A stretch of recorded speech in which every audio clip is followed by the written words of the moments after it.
Sir Randy, pupunta tayo doon sa mga alaga ninyong broiler tsaka pugo. Opo.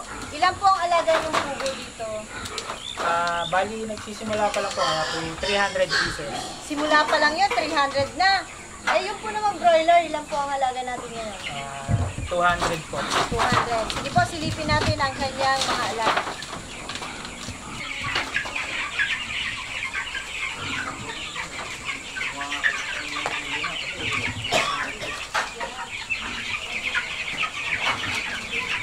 So, paano ko dito?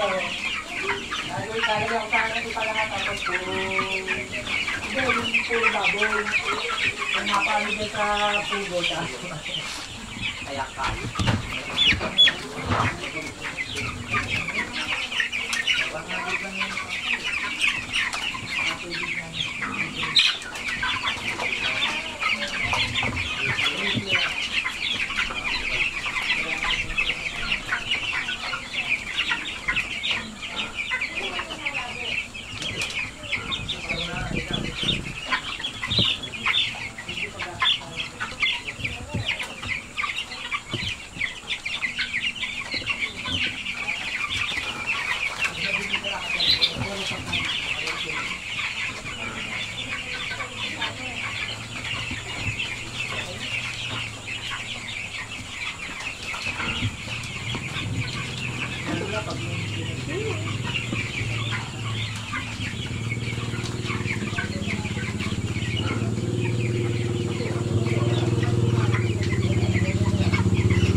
Sir Randy, nakikita po namin dito yung mga alaga yung broiler tsaka yung pugo. Unahin po natin yung sa pugo.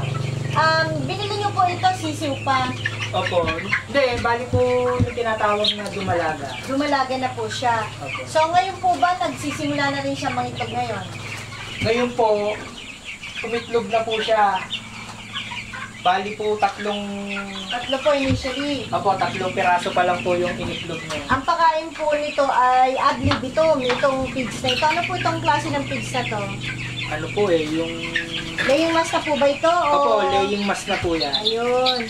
Okay. So, yung iba po, pinuputulan nila ng Amazon wire na ganito.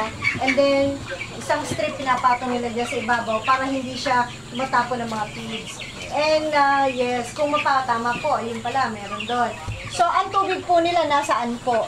Ito lang Andito nasa po loob. sa loob. Hindi po nila tinataob yan. Tsaka po ito. Hindi naman po. Hindi naman. So, may atobi po ba itong pigs, tsaka yung tubig? Meron po parehas yan. Meron po. Yan pong inumin at tsaka po yung pigs niya. May Yun. halo po yung atin.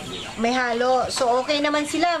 Kumusta po ang kanilang immune system? Nako, ay napakasisigla po at wala pong mortality. Walang mortality. Ito, kay itlog lang ng isa, oh. Opo. Meron pong isa nga pala, yung may siguro parang na-stampede siguro. Naataga na.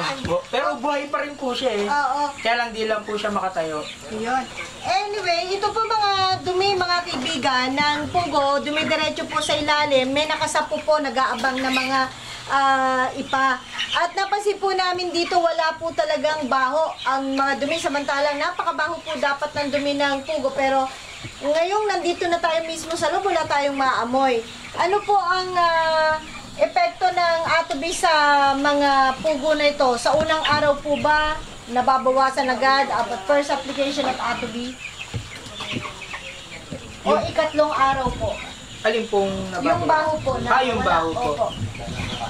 Actually po, nung una pa lang halos wala na po kasi galing po to kay sabi po niya, may karga na raw po. Yun. Yung sabi po niya, yung bago daw po niya bigay sa amin, may karga na raw po, sabi niya. Kay Sir Average. Opo. Okay. So dito naman po sa ating mga manok, ito po ay gano'n na pong edad ng mga manok natin? Ma'am, yan po ay ito po nung 28 pa lang po yan. simula po yung Sisiw. 1 day old niya. Day old, so 28 days na po ito. Ay, hindi po nung 28, November 28 lang po. Bali po siguro 15 to 16 days pa lang po. 16 days old pa lang po Opo, ito. opo, opo. Makakahuli po ba kayo para matimbang natin 16 days old? Ito isa oh. Sige po, kayo na po humuli. Parang hindi ko mahuhuli. Ano po? Dalawang kamay dapat to. Ayan. Mas maliit ang kamay ko. Ayan. So, ito po ang timbangan. Ito ay ilang days old pa lang po ito. Ano po yan eh, hindi po kasi... Ay, hindi nagana to. O sige, mga sa tansya nyo, mga... Ang bigat nito ay... Oh. Ano na to? 3/4. Lampas half kilos na po yan eh. Oh, kaya nga 3/4 na po ito. So, ito ay... Walong guhit na yan. Walang guhit, oo. So, ito po ay ginagamitan na ng atobi sa feeds at sa inumin. Sa pitch po, tsaka po sa inumin. At libitum din po ba ito? Sabihin yung pinapakain ng wala hong puknat. Ibig sabihin ng lahat. Opo, wala po. Basta babad po yan. Ano pong klaseng feeds to? Yung pong regular na nabibili natin dyan, yung commercial feeds po. Ayun, ayan. Okay. Ano pong hinahalo nyo? Atobi lang po.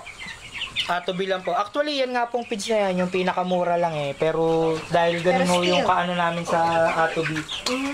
Mabilis lumaki. Opo, hindi na po yung gaya ng mga branded na mamahalin.